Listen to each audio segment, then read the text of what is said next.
Back in 2013, in the Rising Star Cave system, near Johannesburg, South Africa, something happened that would change everything. It began with two experienced cavers, Rick Hunter and Stephen Tucker, who, squeezing through a narrow choke in the cradle of humankind, stumbled into a chamber that should not have held bones. They called Lee Burger, a South African paleoanthropologist then with the University of the Witwatersrand. What emerged over the next 2 years was not a single fossil but a hoard. More than 1,500 bone fragments representing at least 15 individuals, stacked in a dim, remote grotto the team called the Naledi chamber. The find was staggering. The remains combined an unexpected mosaic of features. A small brain and curved fingers that evoked very ancient hominins, and yet human-like feet and wrists that suggested efficient walking and tool use. In September 2015, Burger and a multinational team published the species name Homo naledi, naledi meaning star in Sesotho, and opened a fresh fault line in paleoanthropology.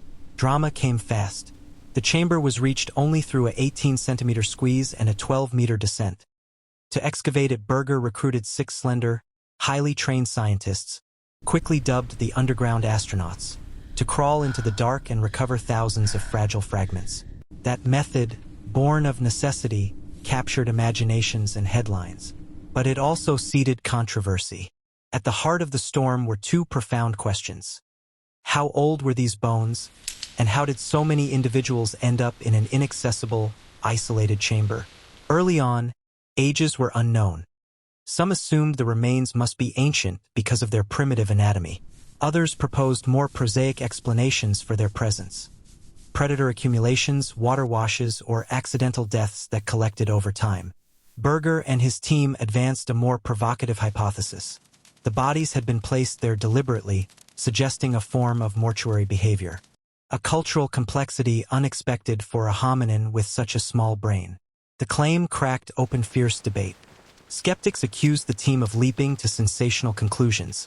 Some criticized Burger's use of press conferences, social media, and an open-access publication strategy as theatrical and unorthodox, arguing it bypassed traditional peer review rituals.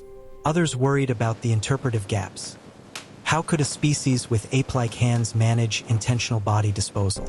Analysts countered with meticulous anatomical studies, taphonomic analyses, and geological work led by Paul Dirks and others. The decisive twist came in 2017 when multidisciplinary dating, uranium-thorium, electron spin resonance, and optically stimulated luminescence placed Homo naledi between roughly 335,000 and 236,000 years ago. That was startling. These hominins were contemporaries of early Homo sapiens in Africa. The date undermined simple narratives that primitive anatomy equated to deep antiquity and strengthened the case that complex behavior might have evolved in unexpected lineages. Nevertheless, the deliberate disposal hypothesis remains contested.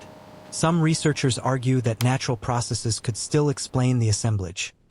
Others accept that the deliberate placement explanation is plausible, though not proven. The controversy is not a conspiracy in the cloaked sense, but a scientific one. A clash between data, interpretation, and disciplinary norms played out in public view. Beyond arguments, the rising star discovery reframed the story of human evolution. It forced scientists to admit that evolution's branching is messier than tidy textbooks allowed. Primitive and derived traits could coexist. Different hominin groups could share habitats and perhaps cultural innovations, and intelligence and behavior cannot be read straightforwardly from skull size alone. Today, the bones of Homo naledi sit in museums and laboratories. Papers have multiplied. Some questions have fresh answers. Many remain. The chamber still holds its silence.